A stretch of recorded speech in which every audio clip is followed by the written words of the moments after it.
김호중이 자신의 경력에 대한 흥미로운 사실을 공개합니다. 김호중의 노래 실력이 왜 그렇게 좋은 걸까요?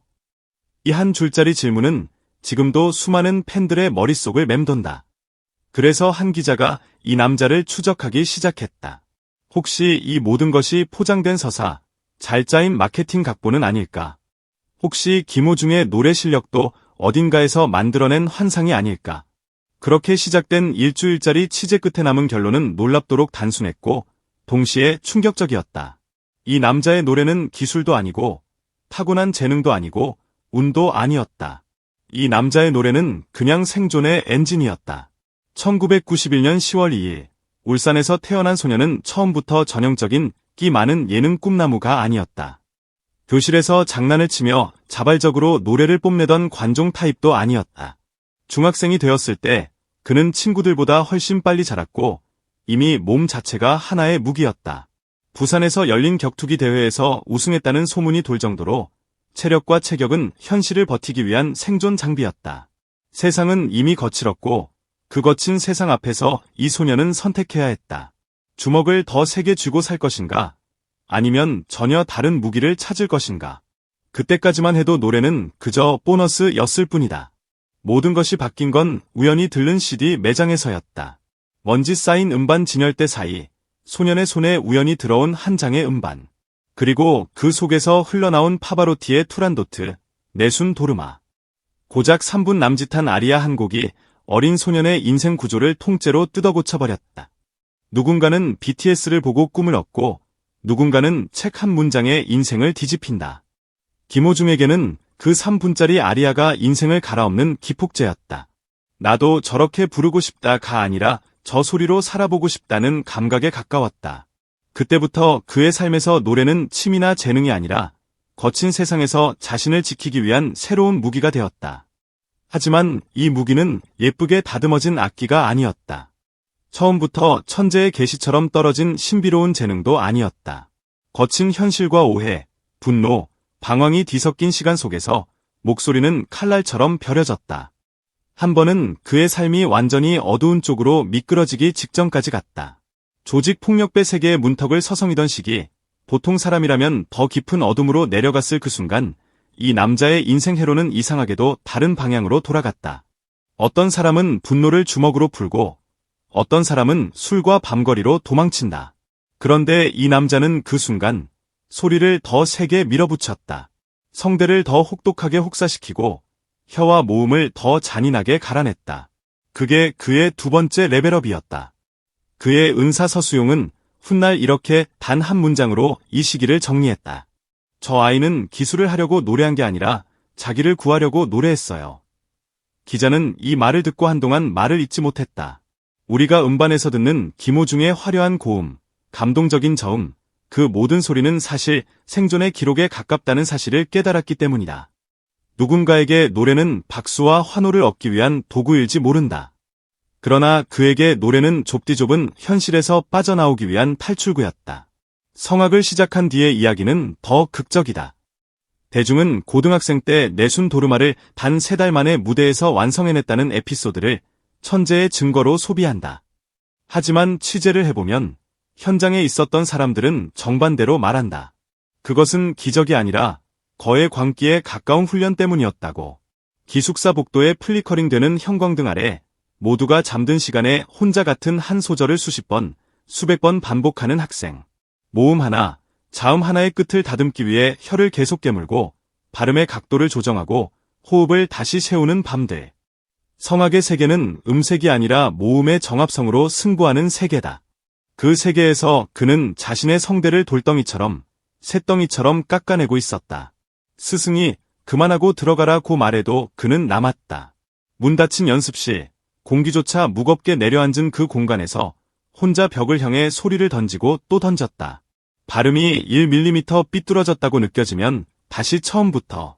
고음이 귓가가 아니라 머리 뒤 40m 지점에 꽂히는 상상을 하며 다시 호흡을 밀어넣었다.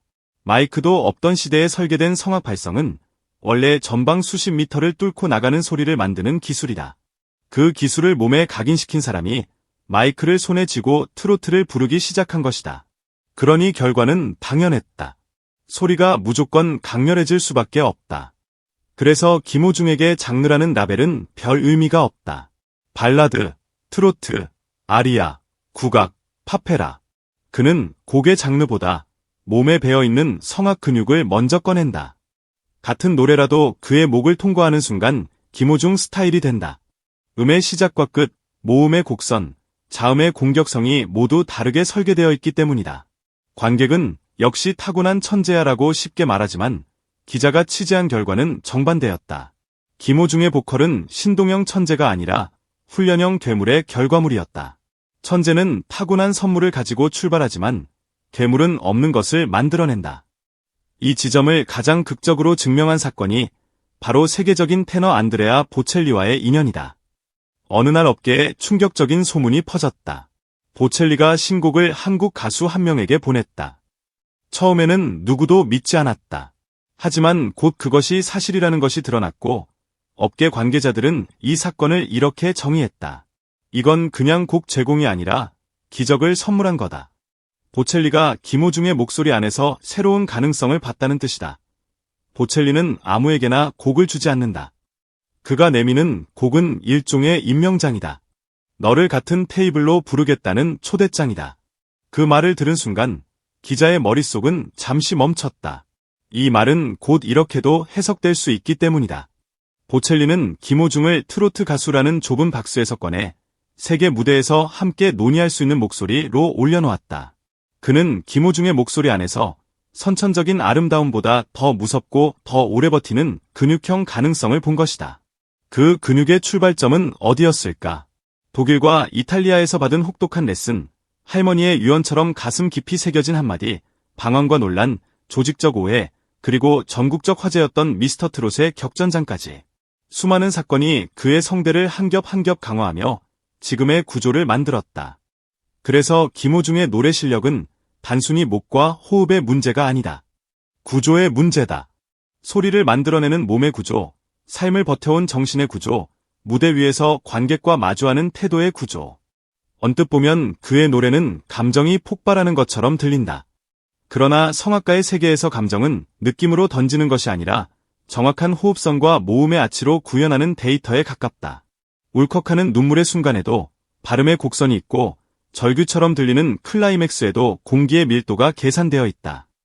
격정적으로 들리는 그 한 소절이 사실은 수백 번 반복된 연습과 분석 끝에 자리 잡은 결과물인 것이다. 대중은 화려한 조명 아래에서 그가 부르는 결론만 본다. 미스트롯, 콘서트, 방송 무대, 수많은 팬이 휴대폰 플래시를 켜고 흔드는 순간. 그러나 그의 은사와 동료들이 기억하는 장면은 전혀 다르다.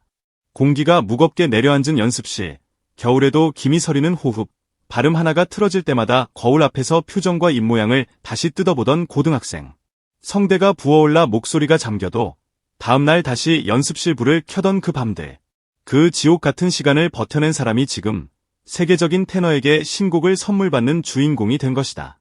이제 다시 처음의 질문으로 돌아가 보자. 김호중의 노래 실력이 왜 그렇게 좋은 걸까? 어떤 사람은 말한다. 타고난 목소리가 너무 좋으니까. 또 어떤 사람은 말한다.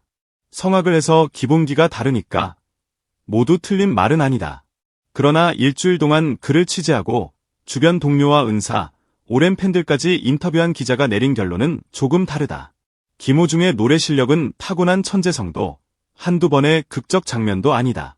그것은 방황과 실패, 오해와 눈물, 혹독한 훈련과 생존 본능이 뒤엉켜 만든 거대한 구조물이다.